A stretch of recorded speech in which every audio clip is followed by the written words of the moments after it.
ਸਤਿ ਸ਼੍ਰੀ ਅਕਾਲ ਪੰਜਾਬੀ ਰੇਡੀਓ ਤੇ Punjabi TV USA. ਇਸ ਸਮੇਂ ਤੁਸੀਂ ਵੇਖ ਸੁਣ ਰਹੇ ਹੋ ਪ੍ਰੋਗਰਾਮ ਲੈ ਕੇ ਹਾਜ਼ਰ ਹਾਂ ਖਬਰ ਤੇ ਨਜ਼ਰ।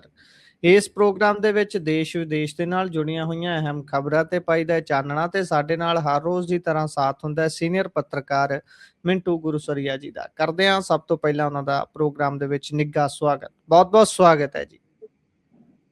ਸ਼ੁਕਰੀਆ ਸਾਰਿਆਂ ਨੂੰ, ਸਤਿ ਸ੍ਰੀ ਅਕਾਲ ਜੀ। ਸਤਿ ਸ਼੍ਰੀ ਅਕਾਲ ਜੀ। ਅੱਜ ਦੇ ਪ੍ਰੋਗਰਾਮ ਦੇ ਸਪਾਂਸਰਸ ਦਾ ਕਰਦੇ ਚੱਲੀਏ। ਸਭ ਤੋਂ ਪਹਿਲਾਂ ਧੰਨਵਾਦ ਖਾਲਸਾ ਇੰਸ਼ੋਰੈਂਸ, ਲੰਬੇ ਸਮੇਂ ਤੋਂ ਇੰਸ਼ੋਰੈਂਸ ਦੇ ਖੇਤਰ ਦੇ ਵਿੱਚ ਸੇਵਾਵਾਂ ਨਿਭਾ ਰਹੇ ਨੇ। ਤੁਸੀਂ ਵੀ ਸੰਪਰਕ ਕਰ ਸਕਦੇ ਹੋ। ਨੰਬਰ ਹੈ 408 272 2500। ਟਿਰਕਿਆਣਾ ਇਮੀਗ੍ਰੇਸ਼ਨ ਲਾ ਫਰਮ। ਜੇ ਟਿਰਕਿਆਣਾ ਹੋਣਾ ਨਾਲ ਤੁਸੀਂ ਸੰਪਰਕ ਕਰ ਸਕਦੇ ਹੋ ਕਿਸੇ ਵੀ ਤਰ੍ਹਾਂ ਦੀ ਇਮੀਗ੍ਰੇਸ਼ਨ ਦੇ ਬਾਬਤ ਸਲਾਹ ਕਰਨ ਦੇ ਲਈ। Krishan Dhanota Yuba City, Baljinder Singh Nijjar Woodland, GN lube ਵਾਲੇ ਟਰੱਕ ਵਾਸ਼ ਕਰਦੇ ਨੇ, ਆਇਲ ਚੇਂਜ ਕਰਦੇ ਨੇ, ਏਅਰ ਬ੍ਰੇਕਸ ਦਾ ਕੰਮ ਤਸੱਲੀ ਬਖਸ਼ ਕਰਦੇ ਨੇ। ਤੁਸੀਂ ਇਹਨਾਂ ਦੇ ਕੋਲੋਂ ਨਵੇਂ ਪੁਰਾਣੇ ਟਾਇਰ ਵੀ ਖਰੀਦ ਸਕਦੇ ਹੋ। ਲੋਕੇਸ਼ਨ ਸੈਂਟਾਨੇਲਾ ਦੀ ਹੈ, ਨਿੰਮਾ ਸਹੋਤਾ ਹੋਣਾ ਦਾ ਨੰਬਰ ਨੋਟ ਕਰ ਸਕਦੇ ਹੋ। ਨੰਬਰ ਹੈ 209 277 0113। Jaswinder Singh Nagra Roseville, Avtar Singh Sangha Yuba City, Baldev Singh Kang Yuba City. ਬਹੁਤ ਬਹੁਤ ਧੰਨਵਾਦ ਹੈ ਸਾਰੇ ਸਪਾਂਸਰਸ ਦਾ। ਰੁਕ ਕਰੀਏ ਖਬਰਾਂ ਦਾ ਤਾਂ ਮਿੰਟੂ ਜੀ ਸਭ ਤੋਂ ਪਹਿਲਾਂ ਪਾਇਓ ਚਾਨਣਾ। ਕਹਿੰਦੇ 21 ਘੰਟੇ ਇਸਲਾਮਾਬਾਦ 'ਚ ਚੱਲੀ ਗੱਲਬਾਤ ਇਰਾਨ ਤੇ ਅਮਰੀਕਾ ਦੇ ਵਿਚਾਲੇ, ਪਰ ਕਿਸੇ ਸਿਰੇ ਨਾ ਲੱਗਣ ਕਰਕੇ ਆਪਣੇ ਜਦੋਂ ਘਰ ਨੂੰ ਪਰਤਦੇ ਨੇ ਤਾਂ ਸਭ ਤੋਂ ਪਹਿਲਾਂ ਦਾ ਖੇਡਦੇ ਨੇ ਟਰੰਪ ਹੋਣੀ। ਉਹਨਾਂ ਨੇ ਟਰੁੱਥ ਸੋਸ਼ਲ ਤੇ ਪੋਸਟ ਕਰਤਾ ਵੀ ਹੁਣ ਭਾਈ ਹਾਰਮੂਜ਼ ਦੇ ਵਿੱਚ ਨਾਕੇਬੰਦੀ ਅਮਰੀਕਾ ਦੀ ਨੇਵੀ ਵੀ ਕਰੂਗੀ।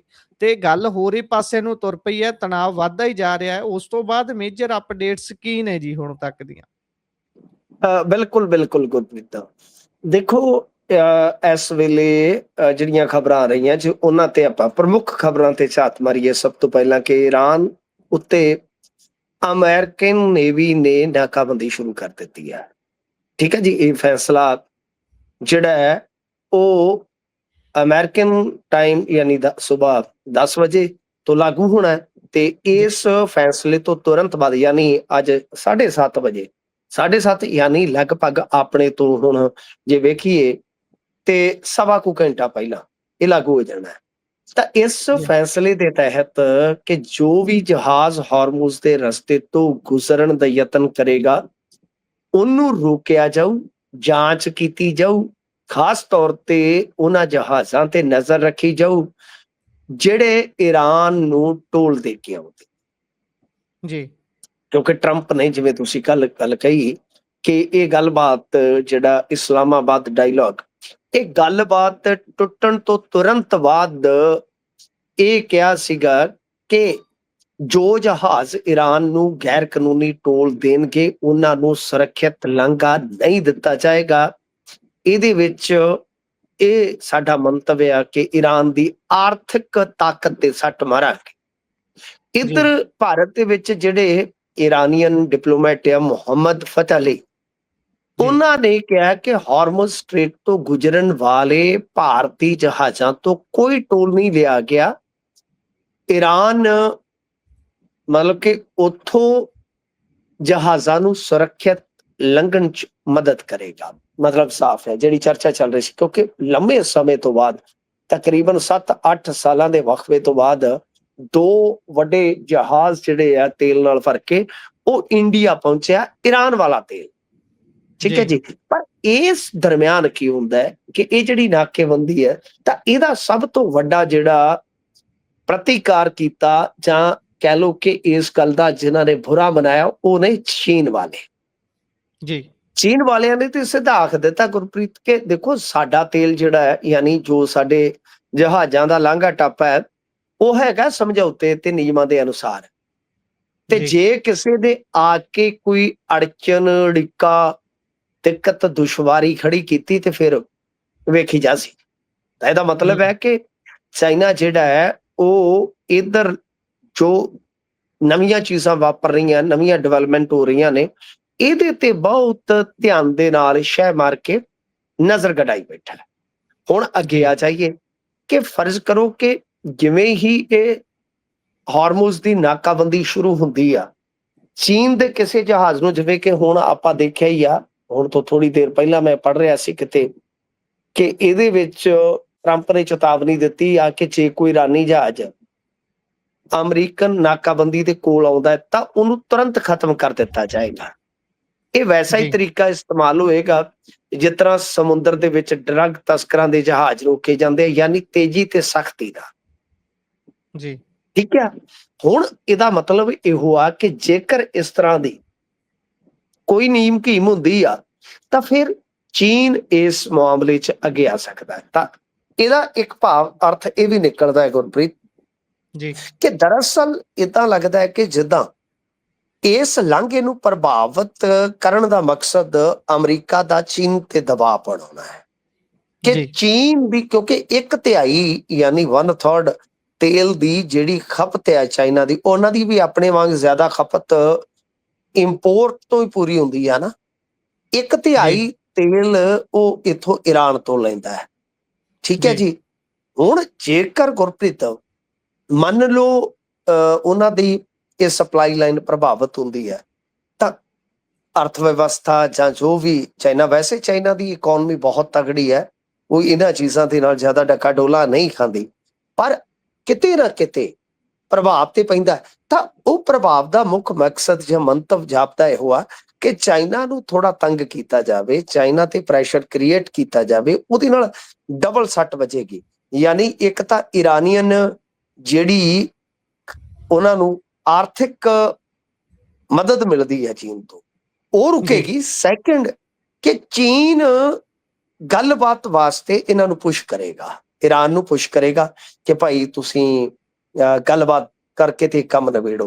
ਹੁਣ ਵੇਖਣਾ ਹੋਏਗਾ ਕਿ ਚੀਨ ਇਹਨਾਂ ਮਕਸਦ, ਇਹਨਾਂ ਮੰਤਵਾਂ ਨੂੰ ਪੂਰਾ ਕਰਨ ਵਾਸਤੇ ਬਿਲਕੁਲ ਉਸੇ ਤਰ੍ਹਾਂ ਦੀ ਅਨੁਕੂਲ ਭੂਮਿਕਾ ਅਦਾ ਕਰਦਾ ਜਾਂ ਪ੍ਰਤੀਕੂਲ ਭੂਮਿਕਾ ਅਦਾ ਕਰਦਾ। ਪਰ ਕੁੱਲ ਮਿਲਾ ਕੇ ਸਟ੍ਰੇਟ ਆਫ ਹਾਰਮੋਜ਼ ਦੇ ਵਿੱਚ ਇਸ ਵੇਲੇ ਤਣਾਅ ਹੈ। ਦੂਜੇ ਪਾਸੇ ਜੇ ਆਪਾਂ ਗੱਲ ਕਰੀਏ ਨੇਤਨਯਾਹੂ ਦੀ ਜਿਹੜੀ ਲੋਕਪ੍ਰਿਯਤਾ ਹੈ, ਪਪੂਲੈਰਿਟੀ ਹੈ, ਉਹ ਦੱਸਦੇ ਆ ਕਿ ਗਿਰਾਵਟ ਦਾ ਸ਼ਿਕਾਰ ਹੋ ਗਈ ਹੈ। ਯਾਨੀ ਜਿਹੜੇ ਲੋਕ ਪਹਿਲਾਂ 40% ਉਸ ਨੂੰ ਪਸੰਦ ਕਰਦੇ ਸਨ ਬਤੌਰ ਪ੍ਰਧਾਨ ਮੰਤਰੀ ਇਜ਼ਰਾਈਲ ਦੇ ਵਿੱਚ, ਹੁਣ ਉਹ ਗਿਰਾਵਟ ਸ਼ਿਕਾਰ ਹੋ ਕੇ ਨੇਤਨਯਾਹੂ ਜਿਹੜਾ ਹੈ ਉਹ 34 ਤੇ ਜਾ ਡਿੱਗਾ। ਯਾਨੀ ਜੰਗ ਦੇ ਦਰਮਿਆਨ ਉਹਦੀ ਲੋਕਪ੍ਰਿਯਤਾ ਵੀ ਘਟ ਗਈ ਹੈ ਗੁਰਪ੍ਰੀਤ। ਜੀ, ਬਿਲਕੁਲ, ਬਿਲਕੁਲ। ਇਸ ਤੋਂ ਅੱਗੇ ਜੇਕਰ ਆਪਾਂ ਵਧੀਏ ਤਾਂ ਅੱਜ ਪੰਜਾਬ ਦੇ ਵਿਧਾਨ ਸਭਾ ਦਾ ਸਪੈਸ਼ਲ ਸੈਸ਼ਨ ਸੀ। ਬੇਅਦਬੀ ਰੋਕੂ ਬਿੱਲ ਸਦਨ ਦੇ ਵਿੱਚ ਪੇਸ਼ ਕੀਤਾ ਗਿਆ ਤੇ ਸਰਬਸੰਮਤੀ ਨਾਲ ਦੱਸਿਆ ਜਾਂਦਾ ਹੈ ਪਾਸ ਵੀ ਹੋ ਗਿਆ ਹੈ ਤੇ ਹੁਣ ਇਸ ਤੋਂ ਅੱਗੇ ਦੀ ਪ੍ਰਕਿਰਿਆ ਰਾਜਪਾਲ ਦੇ ਹੱਥ ਦੇ ਵਿੱਚ ਹੈ। ਕੀ ਲੱਗਦਾ ਹੈ ਇੱਥੋਂ ਅੱਗੇ ਤੁਰੂਗੀ ਗੱਲ? ਹੁਣ ਇਹ ਪੂਰਨ ਤੌਰ ਤੇ ਪਾਸ ਹੋ ਜਾਊਗਾ ਜੀ, ਸਾਈਨ ਕਰ ਦੇਣਗੇ ਗਵਰਨਰ ਸਾਹਿਬ? ਪਹਿਲਾਂ ਤੇ ਆਪਾਂ ਵੇਖ ਲਈਏ ਕਿ ਇਹਨਾਂ ਨੇ ਅਮੈਂਡਮੈਂਟ ਕੀ ਲਿਆਂਦੀ ਆ। ਦੇਖੋ, ਅਸਲ ਦੇ ਵਿੱਚ ਤੇ ਤੁਹਾਨੂੰ ਪਤਾ ਹੀ ਹੈ ਨਾ ਕਿ ਜਾਗਤ ਜੋਤ ਸ੍ਰੀ ਗੁਰੂ ਗ੍ਰੰਥ ਸਾਹਿਬ ਸਤਕਾਰ ਜੀ, ਸੋਧ ਵਿਧਾਇਕ ਯਾਨੀ ਬਿੱਲ ਹੈ ਜਿਹੜਾ, ਉਹ ਇਹਨਾਂ ਨੇ ਪੇਸ਼ ਕੀਤਾ ਹੈ। ਜੀ, ਤਾਂ ਇਹਦਾ ਮਤਲਬ ਇਹ ਆ ਕਿ ਇਹ ਅਮੈਂਡਮੈਂਟ ਆ, ਅਮੈਂਡਮੈਂਟ ਆ। ਬਿਲਕੁਲ। ਅਮੈਂਡਮੈਂਟ ਕਾਹਦੇ 'ਚ ਆ? ਜਿੱਦਾਂ ਮੈਂ ਤੁਹਾਨੂੰ ਦੱਸਿਆ ਕਿ ਜਾਗਤ ਜੋਤ ਸ੍ਰੀ ਗੁਰੂ ਗ੍ਰੰਥ ਸਾਹਿਬ ਸਤਕਾਰ ਸੋਧ ਬਿੱਲ 2026, ਇਹ ਐਕਟ ਪਹਿਲਾਂ ਹੀ ਐਗਜ਼ਿਸਟ ਕਰਦਾ ਹੈ ਹੂੰ, ਤੇ ਇਹਦੇ ਤੇ ਖੁਦ ਐਡਵੋਕੇਟ ਧਾਮੀ ਹੋਰਾਂ ਨੇ ਰਿਐਕਟ ਕੀਤਾ ਸੀਗਾ ਜਦੋਂ ਚੀਮਾ ਸਾਹਿਬ ਨੇ ਪਰਸੋਂ ਪ੍ਰੈਸ ਕਾਨਫਰੰਸ ਕੀਤੀ ਸੀ। ਤਾਂ ਧਾਮੀ ਜੀ, ਸਾਹਿਬ ਹੋਰਾਂ ਨੇ ਕਿਹਾ ਸੀਗਾ ਕਿ ਇਹ ਜਿਹੜਾ ਐਕਟ ਆ, ਇਹ ਬੇਸਿਕਲੀ ਗੁਰੂ ਗ੍ਰੰਥ ਸਾਹਿਬ ਦੀ ਛਪਾਈ ਨੂੰ ਲੈ ਕੇ ਸੀਗਾ। ਇਹਦੇ ਵਿੱਚ ਹੁਣ ਤੁਸੀਂ ਸੋਧ ਕਰ ਦਿੱਤੀ ਆ, ਯਾਨੀ ਇਸੇ ਨੂੰ ਅੱਗੇ ਕਹਿ ਲਓ ਕਿ ਖੁੱਲਾ ਕਰ ਦਿੱਤਾ, ਮੋਕਲਾ ਕਰ ਦਿੱਤਾ। ਤਾਂ ਇਹਦੇ ਤੇ ਇੱਕ ਸਵਾਲ ਫਿਰ ਖੜਾ ਹੋ ਜਾਂਦਾ ਗੁਰਪ੍ਰੀਤ ਕਿ ਕੀ ਰਾਜਪਾਲ ਦੀ ਜਿਹੜੀ ਕਾਨੂੰਨੀ ਕਸਵੱਟੀ ਹੋਏਗੀ ਉਹਦੇ ਤੇ ਇਹ ਚੀਜ਼ ਜਿਹੜੀ ਆ ਉਹ ਖਰੀ ਉਤਰਦੀ ਹੈ ਕਿ ਨਹੀਂ। ਨੰਬਰ 1। ਹੁਣ ਅੱਗੇ ਆ ਜਾਈਏ ਕਿ ਇਹਨਾਂ ਨੇ ਜਿਹੜੇ ਪ੍ਰਬੰਧ ਲਿਆਂਦੇ ਨੇ, ਮੈਂ ਥੋੜਾ ਜਿਹਾ ਤੁਹਾਨੂੰ ਉਹਨਾਂ ਦੇ ਰੂਬਰੂ ਕਰਵਾ ਦੇਵਾਂ ਕਿ ਜੀ, ਉਮਰ ਕੈਦ ਤੇ 25 ਲੱਖ ਰੁਪਏ ਤੱਕ ਜੁਰਮਾਨਾ। ਜਾਂਚ ਜਿਹੜਾ ਹੈ ਉਹ ਡੀਐਸਪੀ ਦੇ ਰੈਂਕ ਤੋਂ ਹੇਠਲਾ ਅਧਿਕਾਰੀ ਨਹੀਂ ਕਰ ਸਕੇਗਾ। ਜੀ, ਠੀਕ ਹੈ ਜੀ। ਯਾਨੀ ਕੁੱਲ ਮਿਲਾ ਕੇ ਇਹ ਇਸ ਤਰ੍ਹਾਂ ਹੈ ਕਿ ਜਿਵੇਂ ਗੁਰੂ ਗ੍ਰੰਥ ਸਾਹਿਬ ਦੀ ਜਿਹੜੀ ਬੇਅਦਬੀ ਆ, ਉਹ ਜਿਵੇਂ ਜਾਣ ਬੁੱਝ ਕੇ ਅੰਗ ਪਾੜਨੇ, ਅੱਗ ਲਾਉਣੀ ਜਾਂ ਹੋਰ ਕਿਸੇ ਪ੍ਰਕਾਰ ਨਾਲ ਖੰਡਿਤ ਕਰਨਾ, ਪਵਿੱਤਰ ਗ੍ਰੰਥ ਤੇ ਥੁੱਕਣਾ, ਗੰਦੇ ਹੱਥਾਂ ਦੇ ਨਾਲ ਛੂਹਣਾ ਜਾਂ ਜੀ, ਐਸੀ ਜਗ੍ਹਾ ਰੱਖਣਾ ਜਿੱਥੇ ਮਰਿਆਦਾ ਭੰਗ ਹੁੰਦੀ ਹੈ। ਜੀ ਫਿਰ ਤੀਜਾ, ਗੁਰੂ ਸਾਹਿਬ ਦੇ ਸਰੂਪ ਨੂੰ ਪਬਲਿਕ ਪਲੇਸ ਦੇ ਵਿੱਚ ਸੁੱਟਣਾ, ਗਲੀਆਂ ਨਾਲੀਆਂ ਦੇ ਵਿੱਚ ਲਾਵਾਰਸ ਛੱਡ ਦੇਣਾ। ਫਿਰ ਪਵਿੱਤਰ ਸਰੂਪ ਦੀ ਚੋਰੀ ਕਰਨਾ ਜਾਂ ਉਹਨੂੰ ਮਰਿਆਦਾ ਦੇ ਵਿਰੁੱਧ ਆਪਣੇ ਕੋਲ ਰੱਖਣਾ। ਗੁਰੂ ਗ੍ਰੰਥ ਸਾਹਿਬ ਜੀ ਦੀ ਹਜ਼ੂਰੀ ਦੇ ਵਿੱਚ ਸ਼ਰਾਬ, ਤੰਬਾਕੂ ਜਾਂ ਕਿਸੇ ਵੀ ਪ੍ਰਕਾਰ ਦੇ ਨਸ਼ੀਲੇ ਪਦਾਰਥ ਦਾ ਸੇਵਨ ਕਰਨਾ ਜਾਂ ਲੈ ਕੇ ਜਾਣਾ। ਸੋਸ਼ਲ ਮੀਡੀਆ ਜਾਂ ਕਿਸੇ ਵੀ ਹੋਰ ਮਾਧਿਅਮ ਤੇ ਪਵਿੱਤਰ ਬਾਣੀ ਜਾਂ ਗੁਰੂ ਸਾਹਿਬ ਦੇ ਪ੍ਰਤੀ ਜੋ ਕਹਿ ਲੋ ਕਿ ਸ਼ੋਭਨੀਕ ਸ਼ਬਦਾਵਲੀ ਨਹੀਂ ਹੁੰਦੀ, ਜਿਸ ਨੂੰ ਆਪਾਂ ਭੱਦੀ ਸ਼ਬਦਾਵਲੀ ਕਹੀਏ, ਕਿ ਉਹ ਟਿੱਪਣੀ ਜਾਂ ਇਤਰਾਜ਼ਯੋਗ ਫੋਟੋ ਵੀਡੀਓ ਬਣਾਈ ਜਾਂਦੀ ਹੈ ਤਾਂ ਉਹ ਸਾਰੇ ਇਸ ਦਾਇਰੇ ਚ ਆ ਜਾਣਗੇ। ਅੱਛਾ, ਹੁਣ ਇਹਦੇ ਚ ਦੇਖੋ, ਸਾਰਾ ਆਪਾਂ ਡਿਟੇਲ ਦੇ ਨਾਲ ਤੇ ਨਹੀਂ ਪੜ੍ਹਿਆ, ਕਿਉਂਕਿ ਪੜ੍ਹਨ ਦਾ ਮੌਕਾ ਤੇ ਓਪੋਜੀਸ਼ਨ ਵਾਲੇ ਕਹਿੰਦੇ ਕਿ ਸਾਨੂੰ ਵੀ ਨਹੀਂ ਮਿਲਿਆ, ਰਾਤ ਨੂੰ ਇਹਨਾਂ ਨੇ ਖਰੜਾ ਜਿਹੜਾ ਭੇਜਿਆ, ਤੇ ਕੀ ਪੜ੍ਹਦੇ ਤੇ ਕੀ ਕਰਦੇ। ਚਲੋ, ਹੁਣ ਅੱਗੇ ਇੱਕ ਦੋ ਫਿਰ ਸਵਾਲ ਇਹਨਾਂ ਚੀਜ਼ਾਂ ਚੋਂ ਪੈਦਾ ਹੁੰਦੇ ਆ ਜੀ, ਇਹਨਾਂ ਚੀਜ਼ਾਂ ਚੋਂ ਪੈਦਾ ਹੁੰਦੇ ਆ ਕਿ ਪਹਿਲੀ ਗੱਲ ਕਿ ਗਵਰਨਰ ਦਸਤਖਤ ਕਰਨਗੇ ਕਿ ਨਹੀਂ, ਉਹਦੇ ਚ ਸਪਸ਼ਟਤਾ ਨਹੀਂ ਹੈ ਕੋਈ। ਕਿਉਂਕਿ ਇਹਦੇ ਚ ਕੇਂਦਰ ਦਾ ਵੀ ਆਪਣਾ ਕਾਨੂੰਨ ਹੈਗਾ ਨਾ ਇਸ ਤਰ੍ਹਾਂ ਦਾ। ਕੇਂਦਰ ਦਾ ਕਾਨੂੰਨ ਜਿੱਥੇ ਆਲਰੇਡੀ ਹੈਗਾ, ਉੱਥੇ ਇਸ ਤਰ੍ਹਾਂ ਸਟੇਟ ਦਾ ਕਾਨੂੰਨ ਜੇ ਬਣਦਾ ਹੈ ਤਾਂ ਕੀ ਮਨਜ਼ੂਰੀ ਮਿਲਦੀ ਹੈ। ਨੰਬਰ 2, ਇਹ ਜੇ ਪੰਜਾਬ ਦਾ ਆਪਣੇ ਪੱਧਰ ਦਾ ਕਾਨੂੰਨ ਬਣਦਾ ਹੈ ਤਾਂ ਫਿਰ ਕੀ ਇਹ ਪੈਨ ਇੰਡੀਆ ਲਾਗੂ ਹੋਏਗਾ, ਕਿਸ ਤਰ੍ਹਾਂ ਹੋਏਗਾ, ਇਹਦੇ ਤੇ ਵੀ ਸਥਿਤੀ ਸਪਸ਼ਟ ਨਹੀਂ ਹੈ। ਦੂਜੀ ਗੱਲ ਕਿ ਬਾਕੀ ਸਾਰੀਆਂ ਚੀਜ਼ਾਂ ਚਲੋ ਠੀਕ ਨੇ। ਹੁਣ ਇਹਦੇ ਵਿੱਚ ਜਿੱਦਾਂ ਕਿਹਾ ਕਿ ਸੋਸ਼ਲ ਮੀਡੀਆ ਜਾਂ ਕਿਸੇ ਪ੍ਰਕਾਰ ਦਾ ਕੋਈ ਵੀ ਇਸ ਤਰ੍ਹਾਂ ਦੀ ਕੋਈ ਗੱਲਬਾਤ ਕਰਨੀ, ਇਹਦੀ ਵਿਆਖਿਆ ਕੀ ਹੋਏਗੀ ਜੀ? ਕਿਉਂਕਿ ਆਪਾਂ ਜੇ ਦੇਖਦੇ ਹਾਂ ਹੁਣ ਕਈ ਥਾਈਂ ਆਪਾਂ ਇਦਾਂ ਵੀ ਵੇਖਦੇ ਹਾਂ, ਕਿਸੇ ਦਾ ਮੋਬਾਈਲ ਡਿੱਗ ਪਿਆ, ਕਿਸੇ ਦਾ ਖਾਤਾ ਹੈਕ ਹੋ ਗਿਆ, ਤਾਂ ਇੱਕ ਵਾਰੀ ਤਾਂ ਤੁਸੀਂ ਅਗਲੇ ਨੂੰ ਟੰਗ ਦਿਓਗੇ ਨਾ, ਜਾਂ ਕਿਸੇ ਦੇ ਨਾਮ ਤੇ ਆਈਡੀ ਬਣਾ ਦਿੱਤੀ ਕਿਸੇ ਦੀ, ਤਾਂ ਉਹ ਬੰਦਾ, ਕਿਉਂਕਿ ਗੈਰ ਜ਼ਮਾਨਤੀ ਬੜਾ ਸਖਤ ਕਾਨੂੰਨ ਆ, ਤੁਸੀਂ ਤੇ ਬੰਦਾ ਰਗੜ ਦਿਓਗੇ। ਔਰ ਮੈਂ ਅੱਗੇ ਵੀ ਸਵਾਲ ਚੁੱਕਿਆ ਸੀਗਾ, ਤੇ ਇਸ ਤਰ੍ਹਾਂ ਤੇ ਕਿਸੇ ਨਾਲ ਵੀ ਕੀਤਾ ਜਾ ਸਕਦਾ ਹੈ, ਤਾਂ ਝੂਠਾ ਕੇਸ ਦਰਜ ਕਰਵਾਉਣ ਵਾਲੇ ਤੇ ਕੀ ਸਜ਼ਾ ਹੋਏਗੀ ਜੀ? ਦੂਜਾ ਕਿ ਇਹਨਾਂ ਨੇ ਲਿਖਿਆ ਹੈ ਆਪਦੇ ਇਸ ਬਿੱਲ ਦੇ ਵਿੱਚ, ਇਸ ਅਮੈਂਡਮੈਂਟ ਦੇ ਵਿੱਚ, ਕਿ ਟਾਈਮ ਬਾਉਂਡ, ਪਰ ਟਾਈਮ ਕਿੰਨਾ ਹੋਏਗਾ, ਕਿੰਨੇ ਟਾਈਮ ਚ ਸਜ਼ਾ ਹੋਏਗੀ, ਉਹ ਨਹੀਂ ਦੱਸਿਆ। ਤਾਂ ਕੁਝ ਚੀਜ਼ਾਂ ਅਸਪਸ਼ਟ ਨੇ ਗੁਰਪ੍ਰੀਤ, ਸਪਸ਼ਟਤਾ ਦੀ ਘਾਟ ਆ। ਔਰ ਅੱਛਾ, ਸਦਨ ਦੇ ਵਿੱਚ ਅੱਜ ਬਹਿਸ ਹੋਈ ਆ ਕੁਝ ਚੀਜ਼ਾਂ ਨੂੰ ਲੈ ਕੇ, ਸਕਾਰਾਤਮਕ ਵੀ ਆ, ਨਕਾਰਾਤਮਕ ਵੀ ਆ, ਉੱਥੇ ਹਲਕੇ ਜਾਂ ਦਰਮਿਆਨੇ ਭੇੜ ਵੀ ਨੇਤਾਵਾਂ ਦੇ ਹੁੰਦੇ ਰਹੇ ਆ ਕੁਝ ਮੁੱਦਿਆਂ ਨੂੰ ਲੈ ਕੇ। ਦੋ ਚੀਜ਼ਾਂ ਜਿਹੜੀਆਂ ਬੜੀਆਂ ਬਾਹਰ ਚਰਚਾ ਦਾ ਵਿਸ਼ਾ ਨੇ। ਨੰਬਰ 1, ਇਹ ਸਦਨ ਤੋਂ ਬਾਹਰ ਦੀ ਗੱਲ ਹੈ ਕਿ ਇਹ ਕਾਨੂੰਨ ਰੈਟਰੋਸਪੈਕਟਿਵਲੀ ਤਰੀਕੇ ਨਾਲ ਤੇ ਪਿਛਾਂ ਲਾਗੂ ਨਹੀਂ ਹੋਣਾ। ਜੋ ਬੇਅਦਬੀਆਂ ਹੋ ਚੁੱਕੀਆਂ ਉਹਨਾਂ ਦੇ ਨਿਆਂ ਦਾ ਵਾਅਦਾ ਕਰਨ ਵਾਲੇ ਉਹਦੇ ਤੇ ਕੀ ਕਰਨਗੇ।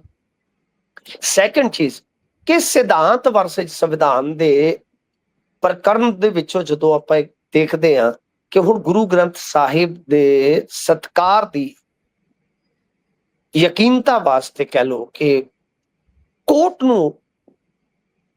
ਨੂੰ ਫੈਸਲਾ ਲੈਣਾ ਪਵੇਗਾ, ਤਾਂ ਇੱਥੇ ਕਹਿ ਲਓ ਕਿ ਬਾਹਰ ਇਸ ਤਰ੍ਹਾਂ ਦੀ ਵੀ ਬਹਿਸ ਹੈ। ਸੋ ਆਪਣੇ ਆਪ ਦੇ ਵਿੱਚ ਕੁਝ ਚੀਜ਼ਾਂ ਤੁਹਾਨੂੰ ਮੈਂ ਜਿਵੇਂ ਦੱਸੀਆਂ ਕਿ ਕਾਫੀ ਜ਼ਿਆਦਾ ਬਈ ਮੇਰੇ ਖਿਆਲ ਦੇ ਨਾਲ ਵਿਚਾਰ ਮੰਗਦੀਆਂ। ਸਭ ਤੋਂ ਵੱਡੀ ਗੱਲ ਕਿ ਕੀ ਕਾਨੂੰਨੀ ਕਸੌਟੀ ਤੇ ਖਰਾ ਉਤਰੂਗਾ, ਤੇ ਦੂਜੀ ਗੱਲ ਹੈ ਕਿ ਕੁਝ ਚੀਜ਼ਾਂ ਐਸੀਆਂ ਨੇ ਅਸਪਸ਼ਟ ਨੇ ਤੇ ਕੁਝ ਚੀਜ਼ਾਂ ਬੇਹੱਦ ਖਤਰਨਾਕ ਵੀ ਨੇ। ਅੱਗੇ ਜਾ ਕੇ ਕੋਈ ਕਿਸੇ ਨੂੰ ਕਿਸੇ ਤਰੀਕੇ ਨਾਲ ਫਸਾ ਵੀ ਸਕਦਾ ਹੈ, ਤਾਂ ਉਹਨਾਂ ਚੀਜ਼ਾਂ ਤੇ ਵੀ ਕੋਈ ਕਾਨੂੰਨ ਦੇ ਵਿੱਚੋਂ ਬੋਲੀ ਹਾਲੇ ਤੱਕ ਨਹੀਂ ਆਈ। ਬਾਕੀ ਇੰਤਜ਼ਾਰ ਕਰਦੇ ਆ ਗੁਰਪ੍ਰੀਤ, ਇਸ ਨੂੰ ਸਹਿਮਤੀ ਦੇ ਨਾਲ ਅਮੈਂਡਮੈਂਟ ਨੂੰ ਪਾਸ ਕਰ ਦਿੱਤਾ ਹੈ। ਹੁਣ ਗਵਰਨਰ ਤੋਂ ਇਹ ਨਿਕਲੇਗਾ, ਕਦੋਂ ਨਿਕਲੇਗਾ, ਇਹਨਾਂ ਸਵਾਲਾਂ ਦਾ ਕੋਈ ਜਵਾਬ ਨਹੀਂ, ਕਿਉਂਕਿ ਮਾਨ ਸਾਹਿਬ ਦੇਰ ਸ਼ਾਮ ਮੈਂ ਉਹਨਾਂ ਦਾ ਬਿਆਨ ਸੁਣ ਰਿਹਾ ਸੀ ਕਿ ਅਪੀਲ ਪੈ ਕਰਦੇ ਸਨ ਕਿ ਸਾਨੂੰ ਸਾਰਿਆਂ ਨੂੰ ਇਕਜੁੱਟ ਹੋ ਕੇ ਹੁਣ ਗਵਰਨਰ ਤੋਂ ਦਸਤਖਤ ਕਰਵਾਉਣੇ ਚਾਹੀਦੇ। ਮਤਲਬ ਕਿ ਉਹਨਾਂ ਨੇ ਕੁੱਲ ਮਿਲਾ ਕੇ ਹੁਣ ਗੇਂਦ ਗਵਰਨਰ ਸਾਹਿਬ ਦੇ ਪਾਲੇ 'ਚ ਸਿੱਟ ਦਿੱਤੀ ਹੈ। ਮੈਂ ਤਸਵੀਰਾਂ ਵੀ ਵੇਖ ਰਿਹਾ ਸੀ, ਖਾਸੇ ਲੋਕ ਸਿੱਖ ਜਗਤ ਨਾਲ ਸੰਬੰਧਿਤ ਵੱਖ-ਵੱਖ ਸ਼ਖਸੀਅਤਾਂ ਉੱਥੇ ਮੌਜੂਦ ਸੀ ਤੇ ਉਹਨਾਂ ਨੂੰ ਮੁੱਖ ਮੰਤਰੀ ਸਾਹਿਬ ਤੇ ਕੁਲਤਾਰ ਸੰਧਵਾ ਹੋਣਾ ਨੂੰ ਬਹੁਤ ਸਾਰੇ ਸਨਮਾਨ ਕੀਤੇ ਜਾ ਰਹੇ ਨੇ, ਸਿਰੋਪਾਓ ਭੇਟ ਕੀਤੇ ਜਾ ਰਹੇ ਨੇ। ਮੈਂ ਤਸਵੀਰਾਂ ਬਿਲਕੁਲ ਸਾਹਮਣੇ ਆ ਰਹੀਆਂ ਨੇ। ਦੇਖਦੇ ਹਾਂ ਹੁਣ ਜਿਸ ਤਰੀਕੇ ਦੇ ਨਾਲ ਨਹੀਂ ਜੇਕਰ ਇਹਦੇ ਚ ਹੁਣ ਦੇਖੋ, ਜੀ, ਜੀ। ਆਮ ਆਦਮੀ ਪਾਰਟੀ ਬਾਰੇ ਮੈਂ ਪਹਿਲਾਂ ਵੀ ਕਿਹਾ ਸੀਗਾ ਕਿ ਪੋਲੀਟੀਕਲੀ ਇਹ ਇਹਨਾਂ ਦਾ ਇੱਕ ਮੂਵ ਹੈ। ਇਵੈਂਟ ਦੇਖੋ ਬਣਾਉਂਦੇ ਨੇ ਸੱਤਾ, ਪੂਰਾ। ਜੀ ਦੇਖੋ ਇਹਦੇ ਚ ਮੈਂ ਨਹੀਂ ਕਹਿੰਦਾ ਕਿ ਉਹਨਾਂ ਦਾ ਗੁਰੂ ਪ੍ਰਤੀ ਸਤਿਕਾਰ ਘੱਟ ਹੈ, ਆਸਥਾ ਘੱਟ ਹੈ। ਇਹ ਆਸਥਾ ਦਾ ਵਿਸ਼ਾ ਨਹੀਂ ਹੈ। ਬਿਲਕੁਲ, ਸਿਆਸਤ ਦੇ ਵਿੱਚ ਕੀ ਹੁੰਦਾ ਹੈ ਕਿ ਹਰ ਮੂਵ ਦੇ ਪਿੱਛੇ ਸਿਆਸੀ ਮਫਾਦ ਜ਼ਰੂਰ ਹੁੰਦੇ ਆ। ਜੀ। ਇਹਨਾਂ ਦਾ ਮੂਵ ਕੀ ਆ, ਕਿਉਂਕਿ ਜੇ ਗੁਰੂ ਗੁਰੂ ਪ੍ਰਤੀ ਇੰਨੇ ਸੁਹਿਰਦ ਸੰਜੀਦਾ ਸੀਗੇ ਤੇ 4-5 ਸਾਲਾਂ ਦੇ ਵਿੱਚ ਇਹਨਾਂ ਨੇ ਡੇਰਾ ਮੁਖੀ, ਹਨੀਪ੍ਰੀਤ, ਵਿਪਾਸਨਾ, ਉਹਨਾਂ ਦਾ ਕੀ ਕੀਤਾ? ਬਿਲਕੁਲ, ਇਹ ਬੜੇ ਅਹਿਮ ਸਵਾਲ ਨੇ, ਅਹਿਮ ਸਵਾਲ ਨੇ। ਬਲਕਿ ਇਹਨਾਂ ਬਾਰੇ ਤੇ ਪਿੱਛੇ ਜੇ ਚਰਚਾ ਚੱਲੀ ਕਿ ਇਹਨਾਂ ਦੇ ਕੁਝ ਬੰਦਿਆਂ ਨੇ ਤੇ ਮੀਟਿੰਗ ਕੀਤੀ ਬਕਾਇਦਾ। ਮੇਰੇ ਕੋਲ ਇਹਨਾਂ ਚੀਜ਼ਾਂ ਦੇ ਪ੍ਰਮਾਣ ਤੇ ਨਹੀਂ ਹੈਗੇ, ਪਰ ਉਹ ਚਰਚਾ ਜੀ। ਚੱਲੀ ਡੇਰੇ ਵਾਲਿਆਂ ਦੇ ਪ੍ਰਤੀ। ਇਸੇ ਕਰਕੇ ਸਰਕਾਰ ਦਾ ਹੁਣ ਨਰਮਗੋਸ਼ ਹੈ। ਤੇ ਤੀਜੀ ਗੱਲ ਇਹ ਆ ਕਿ ਇਹਨਾਂ ਨੇ ਇਸ ਤਰ੍ਹਾਂ ਕਰਕੇ ਅੱਜ ਉਹ ਜਿਹੜਾ ਇਹਨਾਂ ਦੇ ਖਿਲਾਫ ਜਾਂਦਾ ਸੀ ਮੁੱਦਾ, ਜਿਹਦੇ ਚ ਇਹਨਾਂ ਨੇ ਕਿਹਾ ਸੀ ਅਸੀਂ ਬਈ ਅੰਦਰ ਸੁੱਟਾਂਗੇ, ਇੰਨੇ ਘੰਟਿਆਂ ਚ ਆਹ ਕਰਾਂਗੇ, ਵਾਹ ਕਰਾਂਗੇ, ਕੀਤਾ ਕੱਖ ਨਹੀਂ, ਤਾਂ ਉਸ ਚੀਜ਼ ਤੋਂ ਬਚ ਜਾਣਗੇ ਆਉਣ ਵਾਲੇ ਸਮੇਂ ਚ। ਮੇਰੇ ਕਹਿਣ ਦਾ ਮਤਲਬ ਆ, ਗਵਰਨਰ ਦਸਤਖਤ ਕਰੇ ਜਾਂ ਨਾ ਕਰੇ, ਇਹਨਾਂ ਲਈ ਇੱਕ escape ਰੂਟ ਜ਼ਰੂਰ ਤਿਆਰ ਹੋ ਗਿਆ ਹੋਏਗਾ ਕਿ ਹਾਂ ਬਈ ਅਸੀਂ ਆਪਣੇ ਵੱਲੋਂ ਦੇਖੋ ਜੀ ਆ ਕੀਤਾ ਹੈ। ਬਿਲਕੁਲ, ਬਿਲਕੁਲ ਠੀਕ ਗੱਲ ਹੈ। ਪਰ ਇੱਕ-ਇੱਕ ਕਰਕੇ ਜਦੋਂ ਸਾਰੇ ਦੇ ਸਾਰੇ ਕੇਸ ਬਹਿਬਲ ਕਲਾਂ ਵਾਲੇ, ਉਹ ਗੋਲੀकांड ਵਾਲਾ ਸਾਰਾ ਮਾਮਲਾ ਚੰਡੀਗੜ੍ਹ ਵੱਲ ਨੂੰ ਤੁਰਿਆ ਜਾਂਦਾ ਹੈ, ਉਸ ਵੇਲੇ ਕੋਈ ਜ਼ੁਬਾਨ ਨਹੀਂ ਖੋਲਦਾ ਵੀ ਭਾਈ ਇਹ ਉੱਥੇ ਜਦੋਂ ਸ਼ਿਫਟ ਹੋ ਰਹੇ ਨੇ, ਉਹਨਾਂ ਦੇ ਵਿੱਚ ਨਾ ਤਾਂ ਬਾਹਲੀ ਇਹਨਾਂ ਨੇ ਕੋਈ ਮੇਖ ਕੀਤੀ ਵੀ ਭਾਈ ਜਿਨ੍ਹਾਂ ਨੇ ਗਵਾਹੀਆਂ ਦੇਣੀਆਂ ਨੇ ਜਾਂ ਫਿਰ ਜਿਹੜੇ ਇਸ ਕੇਸ ਦੇ ਨਾਲ ਜੁੜੇ ਹੋਏ ਨੇ, ਉਹ ਕਿਵੇਂ ਹਰ ਵਾਰ ਚੰਡੀਗੜ੍ਹ ਆ ਕੇ ਭੁਗਤਣਗੇ ਇਹ ਸਾਰਾ ਕੁਝ, ਕਿੰਨਾ ਔਖਾ ਹੋਊਗਾ। ਕਹਿਣ ਦਾ ਭਾਵ ਵੀ ਕੁੱਲ ਮਿਲਾ ਕੇ ਕੇਸਾਂ ਨੂੰ ਪੰਜਾਬ ਚੋਂ ਬਾਹਰ ਕੱਢ ਕੇ ਇਹ ਕਿਸੇ ਨਾ ਕਿਸੇ ਦਾ ਪੱਖ ਹੀ ਪੂਰਿਆ ਗਿਆ ਹੈ, ਐਂ ਜਾਪਦਾ। ਖੈਰ ਅੱਗੇ ਵਧੀਏ ਤਾਂ ਚੰਡੀਗੜ੍ਹ 'ਚ ਕਿਸਾਨ ਕਹਿੰਦੇ ਲਾ ਸਕਦੇ ਆ ਪੱਕਾ ਮੋਰਚਾ। ਚੰਡੀਗੜ੍ਹ ਵਿੱਚ ਤਾਂ ਔਖਾ ਲੱਗਦਾ ਭਾਈ, ਚੰਡੀਗੜ੍ਹ ਦੇ ਲਾਗੇ ਨਹੀਂ ਫੜਕਣ ਦਿੰਦੇ ਅਗਲੇ। ਦੇਖੋ ਹੋ ਸਕਦਾ ਹੈ, ਕਿਉਂਕਿ ਅੱਗੇ ਵੀ ਇਸ ਤਰ੍ਹਾਂ ਦਾ ਇੱਕ ਮੋਰਚਾ ਲੱਗ ਗਿਆ ਸੀਗਾ। ਬੇਸਿਕਲੀ ਇਹ ਰੌਲਾ ਹੀ ਚੰਡੀਗੜ੍ਹ ਪ੍ਰਸ਼ਾਸਨ ਦੇ ਨਾਲ ਆ। ਹੋ ਕੀ ਜੀ, ਰਿਹਾ ਹੈ ਕਿ ਦੇਖੋ ਚੰਡੀਗੜ੍ਹ ਦੇ ਉੱਥੋਂ ਦੇ ਪਿੰਡਾਂ ਦਾ ਦੁਖਾਂਤ ਇਹ ਤੇ ਹੈਗਾ ਹੀ ਹੈਗਾ ਕਿ ਉਹਨਾਂ ਦਾ ਉਜਾੜਾ ਹੋ ਕੇ ਚੰਡੀਗੜ੍ਹ ਵਸਿਆ। ਪਰ ਬਿਲਕੁਲ ਲਾਗੇ ਬੰਨੇ ਲੋਕਾਂ ਦਾ ਇੱਕ ਹੋਰ ਉੱਥੇ ਤਰਾਸਦਿਕ ਪੱਖ ਆ ਕਿ ਜਿਵੇਂ ਚੰਡੀਗੜ੍ਹ ਦੇ ਨਿਯਮ ਉਹਨਾਂ ਤੇ ਲਾਗੂ ਹੁੰਦੇ ਆ ਤਾਂ ਉਹ ਘਾਟੇ 'ਚ ਚਲੇ ਜਾਂਦੇ। ਮਸਲਨ ਮੈਂ ਇੱਕ ਤੁਹਾਨੂੰ ਮਿਸਾਲ ਦਿੰਦਾ, ਇੱਕ ਤੇ ਲਾਲ ਡੋਰੇ ਤੋਂ ਬਾਹਰ ਵਾਲਾ, ਉਹਨਾਂ ਨੂੰ ਮਤਲਬ ਕਿ ਸਰਕਾਰੀ ਜੋ ਫੈਸਿਲਿਟੀ ਹੁੰਦੀਆਂ ਨੇ, ਖਾਸ ਤੌਰ ਤੇ ਆਪਾਂ ਵੇਖੀਏ ਤੇ ਬੁਨਿਆਦੀ ਸਹੂਲਤਾਂ ਉਹ ਵੀ ਨਹੀਂ ਦਿੱਤੀਆਂ ਜਾਂਦੀਆਂ। ਲਾਲ ਡੋਰੇ ਵਾਲੀ ਜੀ, ਨੀਤੀ ਨੂੰ ਖਤਮ ਕਰਨ ਦਾ ਇੱਕ ਬੜਾ ਅੜੰਗਾ ਹੈ। ਬਿਲਕੁਲ ਸੈਕਿੰਡ ਚੀਜ਼ ਕਿ ਮਤਲਬ ਜਿਵੇਂ ਪੰਜਾਬ ਦੀ ਲੈਂਡ ਪੂਲਿੰਗ ਪਾਲਿਸੀ ਆ ਮੋਹਾਲੀ ਦੇ ਵਿੱਚ, ਉਹਦੇ ਜੀ, 'ਚ ਕਿਉਂਕਿ ਜਿਹੜੇ ਵੀ ਏਦਾਂ ਜ਼ਮੀਨ ਆਪਣੀ ਐਕਵਾਇਰ ਕਰਵਾਉਂਦੇ ਨੇ ਸਹਿਮਤੀ ਨਾਲ ਕਿਸਾਨ, ਤਾਂ ਉਹਨਾਂ ਨੂੰ ਕਮਰਸ਼ਲੀ ਵੀ ਜਗ੍ਹਾ ਦੇ ਦਿੱਤੀ ਜਾਂਦੀ ਹੈ, ਮਤਲਬ ਕਿ ਸ਼ੋਰੂਮ ਵਗੈਰਾ ਮਿਲ ਜਾਂਦੇ ਨੇ। ਤਾਂ ਉਹਦੇ ਨਾਲ ਕੀ ਆ ਕਿ ਉਹ ਸ਼ਹਿਰ ਨਾਲ ਵੀ ਜੁੜੇ ਰਹਿੰਦੇ ਨੇ, ਸ਼ਹਿਰ ਨਾਲ ਵੀ ਜੁੜੇ ਰਹਿੰਦੇ ਆ ਤੇ ਉਹਨਾਂ ਨੂੰ ਜ਼ਮੀਨ ਦੇ ਵਿੱਚੋਂ ਇੱਕ ਹਿੱਸਾ ਵੀ ਮਿਲ ਜਾਂਦਾ ਹੈ। ਤਾਂ ਯਾਨੀ ਜੀ, ਇਸ ਤਰ੍ਹਾਂ ਦੀ ਪਾਲਿਸੀ ਜਿਹੜੀ ਆ ਉਹ ਇਹਨਾਂ ਕਿਸਾਨਾਂ ਤੇ ਨਹੀਂ ਲਾਗੂ ਹੁੰਦੀ ਜਿਹੜੇ ਕਿ ਚੰਡੀਗੜ੍ਹ ਜਿਵੇਂ ਧਨਾਸ ਵਗੈਰਾ ਪਿੰਡ ਵਾਲੇ ਆ। ਤਾਂ ਇਹ ਇੱਕ ਬੇਸਿਕਲੀ ਪ੍ਰੋਬਲਮ ਆ। ਤਾਂ ਹੁਣ ਉੱਥੇ ਦੇ 21 ਪਿੰਡ ਐਸੇ ਨੇ ਜਿਹੜੇ ਇਸ ਵਿਉਂਤ ਦੇ ਵਿੱਚ ਆ ਕਿ ਇੱਥੇ ਪੱਕਾ ਮੋਰਚਾ ਲਾਇਆ ਜਾਵੇ, ਯਾਨੀ ਚੰਡੀਗੜ੍ਹ ਦੇ ਵਿੱਚ ਵੀ ਓਦਾਂ ਗੱਲ ਨਹੀਂ ਹੁੰਦੀ। ਅੱਗੇ ਵੀ ਏਦਾਂ ਹੋ ਚੁੱਕਿਆ, ਪਰ ਉਸ ਤੋਂ ਬਾਅਦ ਇਹ ਗੱਲਬਾਤ ਰਾਹੀਂ ਮੁੱਦਾ ਜਿਹੜਾ ਉਹ ਆਇਆ ਗਿਆ ਸੀਗਾ। ਤਾਂ ਹੁਣ ਯਤਨ ਆ ਕਿ ਪੱਕਾ ਟੈਂਟ ਗੱਡ ਕੇ, ਪੱਕਾ ਮਤਲਬ ਕਿ ਮੋਰਚਾ ਇੱਥੇ ਲਾ ਕੇ ਤੇ ਪ੍ਰਸ਼ਾਸਨ ਨੂੰ ਝੁਕਾਇਆ ਜਾਵੇ। ਤਾਂ ਵੇਖੋ ਇਹਨਾਂ ਦੀ ਬੜੀ, ਮੈਂ ਜਿਵੇਂ ਤੁਹਾਨੂੰ ਦੱਸਿਆ ਕਿ ਦੁਖਦ ਕਹਾਣੀ ਆ। ਤੇ ਦੂਜੇ ਵੀ ਮੈਨੂੰ ਲੱਗਦਾ ਕਿ ਕਿਸਾਨ ਜਥੇਬੰਦੀਆਂ ਵਾਲੇ ਫਿਰ ਸਾਥ ਦੇਣਗੇ, ਕਿਉਂਕਿ ਚੰਡੀਗੜ੍ਹ ਪ੍ਰਸ਼ਾਸਨ ਦਾ ਮਾਮਲਾ ਹੈ, ਉੱਥੇ ਤੇ ਆਮ ਆਦਮੀ ਪਾਰਟੀ ਵਾਲੇ ਵੀ ਚਲੇ ਜਾਣਗੇ। ਤਾਂ ਖੈਰ ਬਿਲਕੁਲ ਦੇਖਦੇ ਆ ਅੱਗੇ ਹੁਣ ਕੀ ਬਣਦਾ। ਪਰ ਤਿਆਰੀ ਜ਼ਰੂਰ ਹੈ ਕਿ ਇੱਕ ਵੱਡਾ ਮੋਰਚਾ ਜਿਹੜਾ ਉਹ ਚੰਡੀਗੜ੍ਹ ਦੇ ਵਿੱਚ ਐਸਟੈਬਲਿਸ਼ ਕਰ ਦਿੱਤਾ ਜਾਵੇ। ਜੀ। ਤੇ ਦਲ ਬਦਲਦਿਆਂ ਹੀ ਕਹਿੰਦੇ ਵੀ ਕੌਂਸਲਰਾਂ ਦੀਆਂ ਦੁਕਾਨਾਂ ਢਾਹ ਦਿੱਤੀਆਂ ਗਈਆਂ। ਕਿਹੜੇ ਖਾਸ ਦਲ ਵਾਲੇ ਕੌਂਸਲਰਾਂ ਦੀਆਂ ਢਾਈਆਂ ਨੇ ਤੇ ਕਿਹੜੇ ਦਲ ਨੇ ਢਾਈਆਂ ਨੇ? ਦੇਖੋ ਗੱਲ ਇਹ ਆ ਕਿ ਇੱਕ ਕਾਉਂਸਲਰ ਸੀ ਖੰਨੇ ਤੋਂ, ਸ਼ਾਇਦ ਜੀ। ਉਧਰ ਬਹੁਤ ਕੰਮ ਚੱਲਦਾ ਪਿਆ, ਹੂੰ। ਬਹੁਤ ਕੰਮ ਚੱਲਦਾ।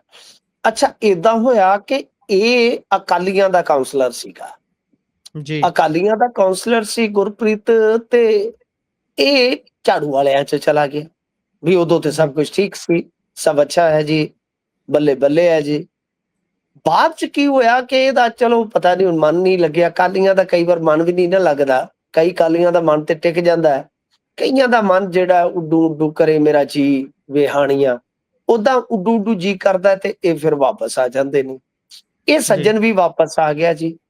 ਜਦੋਂ ਇਹ ਵਾਪਸ ਆ ਗਿਆ ਜੀ, ਤਾਂ ਨਾਲ ਦੀ ਨਾਲ ਜਿਹੜੀਆਂ ਇਹ ਦੁਕਾਨਾਂ ਕੰਸਟਰਕਟ ਕਰਵਾ ਰਿਹਾ ਸੀਗਾ, ਉਹ ਮਤਲਬ ਉਹੀ ਗੱਲਾਂ ਫਿਰ ਵੀ ਆ ਫਲਾਣੀ ਜਿਹੜੀ ਕੰਸਟਰਕਸ਼ਨ ਹੈ ਜੀ ਇਹ ਇਲੀਗਲ ਹੈ ਜੀ, ਏਦਾਂ ਹੈ ਜੀ, ਓਦਾਂ ਹੈ ਜੀ, ਫਿਰ ਸਾਰਾ ਕੁਝ ਤੁਹਾਨੂੰ ਪਤਾ ਹੀ ਹੈ, ਚੇਤੇ ਆ ਜਾਂਦਾ।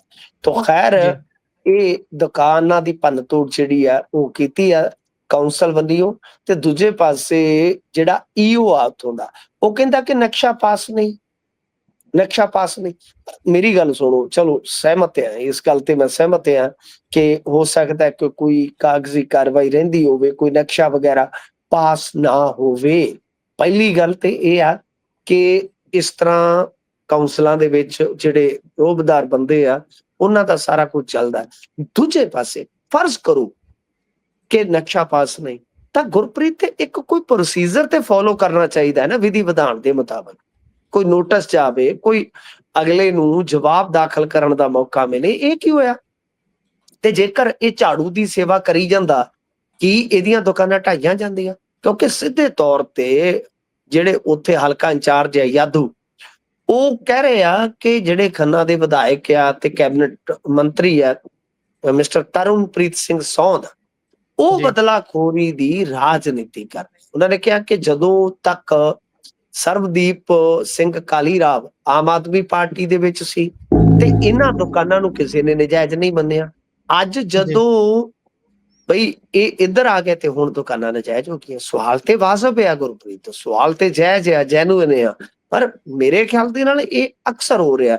ਔਰ ਇਸ ਸਰਕਾਰ ਦੇ ਵਿੱਚ ਆਪਾਂ ਇੱਕ ਚੀਜ਼ ਤੇ ਨਵੀਂ ਵੇਖੀ ਆ ਕਿ ਪਿਛਲੀਆਂ ਸਰਕਾਰਾਂ 'ਚ ਵੀ ਅਜਿਹਾ ਹੁੰਦਾ ਸੀਗਾ, ਪਰ ਪਿਛਲੀਆਂ ਸਰਕਾਰਾਂ 'ਚ ਬਹੁਤ ਪੋਲੇ ਪੈਰੀ, ਬਹੁਤ ਮਤਲਬ ਕਿ ਉਹਲੇ ਛਪੇ ਨਾਲ ਕੀਤਾ ਜਾਂਦਾ ਸੀ। ਇੱਥੇ ਖੁੱਲ੍ਹ ਖੁੱਲਾ ਖੇਡਿਆ, ਮਤਲਬ ਜੀ। ਕਿ ਬਹੁਤ ਜ਼ਿਆਦਾ ਪ੍ਰੈਸ਼ਰਾਈਜ਼ ਕੀਤਾ ਜਾਂਦਾ ਜਿਹੜਾ ਵੀ ਇਹਨਾਂ ਦੇ ਵਿਰੋਧ ਦੇ ਵਿੱਚ ਚੱਲਦਾ ਹੈ। ਤਾਂ ਜ਼ਬਰਦਸਤ ਇਹਨਾਂ ਨੇ ਬਈ ਆਪਣੇ ਸਾਹਮਣੇ ਵਿਖਾਇਆ ਕਰਕੇ ਕਿ ਕਿਸ ਤਰ੍ਹਾਂ ਦਾ ਅਸੀਂ ਸੋਚ ਕੇ ਰਾਜ ਤੇ ਕਿਸ ਤਰ੍ਹਾਂ ਦਾ ਅਸੀਂ ਬੋਲ ਕੇ ਰਾਜ ਤੇ ਕਿਸ ਤਰ੍ਹਾਂ ਦਾ ਪੇਸ਼ ਕਰ ਰਹੇ ਹਾਂ। ਤਾਂ ਇਹ ਬਹੁਤ ਸੋਚ ਸਮਝ ਕੇ ਕਰਦੇ ਆ ਤਾਂ ਕਿ ਜਿਹੜੇ ਦੂਸਰੇ ਹੋਣ ਉਹ ਡਰ ਜਾਣ। ਇਹ ਕੇਜਰੀਵਾਲ ਮਾਡਲ ਹੈ ਜੀ, ਇਹਦੇ ਵਿੱਚ ਇਸ ਤਰ੍ਹਾਂ ਹੀ ਕੀਤਾ ਜਾਂਦਾ ਹੈ ਕਿ ਇੱਕ ਨੂੰ ਚੰਗਾ ਦਬਾਓ, ਜੇ ਦੂਜੇ ਦੇ ਮਨ ਦੇ ਵਿੱਚ ਕੋਈ ਵਿਚਾਰ ਚੱਲ ਵੀ ਰਿਹਾ ਹੋਏਗਾ ਤੇ ਉਹ ਬਿਲਕੁਲ ਉਹਨੂੰ ਡਿਲੀਟ ਕਰ ਦੇਗਾ, ਨਾਲ ਦੀ ਨਾਲ ਬਿਲਕੁਲ ਰਿਮੂਵ ਕਰ ਦੇਗਾ ਕਿ ਨਾ ਨਾ ਜੇ ਮੈਂ ਏਦਾਂ ਕੀਤਾ ਤੇ ਹੋ ਸਕਦਾ ਹੈ ਕਿ ਮੇਰਾ ਘਰ ਵੀ ਡਿੱਗ ਦੇ। ਬਿਲਕੁਲ। ਅੱਗੇ ਵਧਦੇ ਹਾਂ ਜੀ। ਸ਼ਰੇਆਮ ਸ਼ਬਦ ਜ਼ੋਰ ਦੇ ਕੇ ਮੈਂ ਕਹਿ ਰਿਹਾ, ਇਹਦੇ ਤੇ ਖਾਸ ਧਿਆਨ ਰੱਖਣਾ ਹੈ।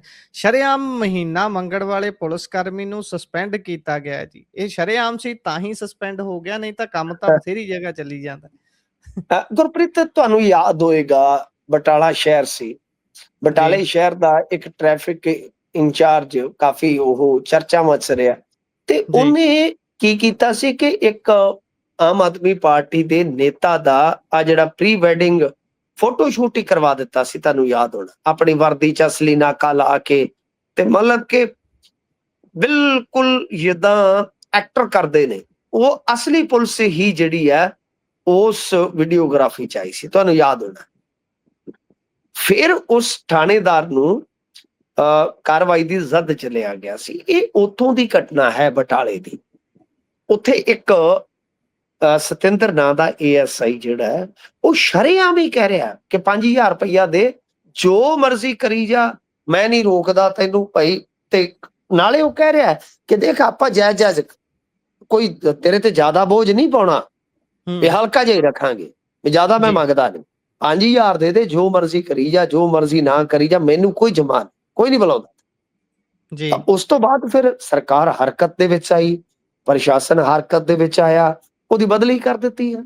ਪਰ ਜਿਹੜੀ ਆਪਾਂ ਕਹਾਣੀ ਸੁਣਦੇ ਆਏ ਆ, ਜਾਂ ਕਰਪਸ਼ਨ ਦੀ ਕਹਾਣੀ ਜਿਹੜੀ ਆਪਾਂ ਨੂੰ ਬਹੁਤ ਜ਼ਿਆਦਾ ਚਿੰਤਤ ਕਰਦੀ ਹੈ ਕਿ ਯਾਰ ਕੋਈ ਵੀ ਆਮ ਬੰਦਾ ਜਿਹੜਾ ਉਹ ਬਿਨਾਂ ਪੈਸੇ ਤੋਂ ਕੰਮ ਨਹੀਂ ਕਰਵਾ ਸਕਦਾ, ਤਾਂ ਉਹਦੇ ਵਿੱਚ ਇਹ ਚੀਜ਼ ਗੁਰਪ੍ਰੀਤ ਅੱਜ ਵੀ ਲਾਗੂ ਹੁੰਦੀ ਆ ਕਿ ਬੇਸ਼ੱਕ ਠੀਕ ਹੈ ਇਹਨਾਂ ਨੇ ਜ਼ੀਰੋ ਟੋਲਰੈਂਸ ਦੀ ਪਾਲਿਸੀ ਦੀ ਗੱਲ ਕਹੀ ਆ, ਬਥੇਰਾ ਕੁਛ ਕਿਹਾ, ਬਟ ਇਦਾਂ ਮਤਲਬ ਚੱਲਦਾ।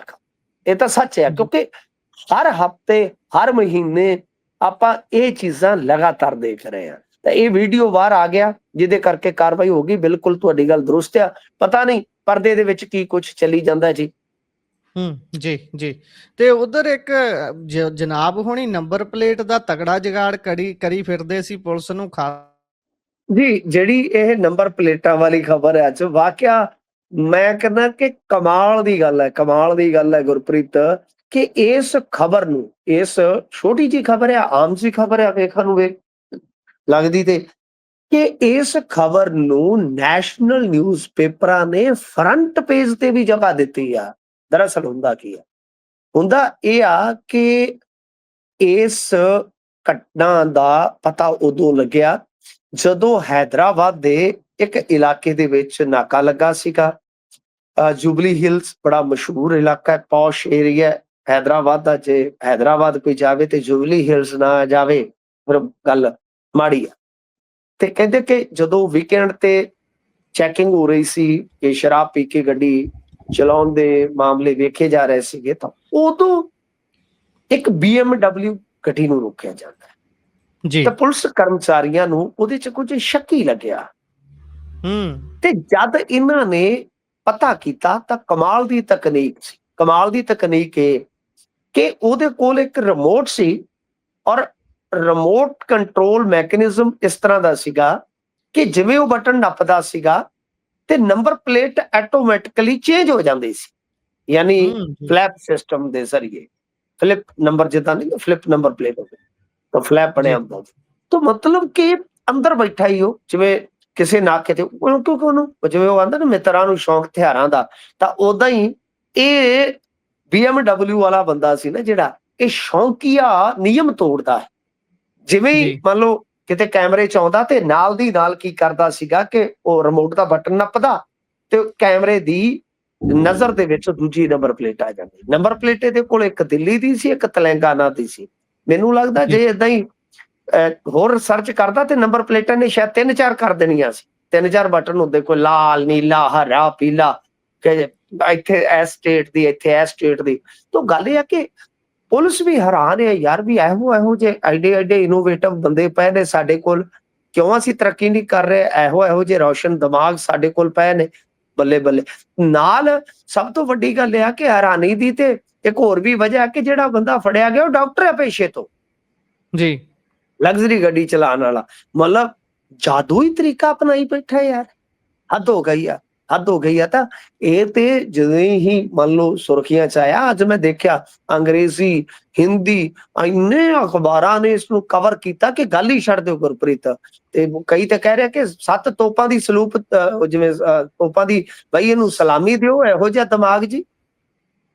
ਬਿਲਕੁਲ ਦਿਮਾਗ ਕਮਾਲ ਦਾ ਹੈ ਬੰਦਿਆਂ ਦਾ, ਇੱਕ ਤੋਂ ਇੱਕ ਅੱਗੇ ਨੇ। ਤੁਸੀਂ ਦੱਸਿਆ ਡਾਕਟਰ ਨੇ, ਵੈਸੇ ਕੰਮ ਇੰਜੀਨੀਅਰਾਂ ਵਾਲੇ ਕਰਦੇ ਨੇ ਤਗੜੇ। ਇਸੇ ਦੇ ਨਾਲ ਪ੍ਰੋਗਰਾਮ ਦਾ ਸਮਾਂ ਇੱਥੇ ਹੀ ਸਮਾਪਤ ਹੁੰਦਾ ਹੈ। ਤੁਸੀਂ ਜੁੜੇ ਜਾਣਕਾਰੀਆਂ ਸਾਂਝੀਆਂ ਕੀਤੀਆਂ, ਬਹੁਤ ਬਹੁਤ ਧੰਨਵਾਦ ਜੀ। ਧੰਨਵਾਦ।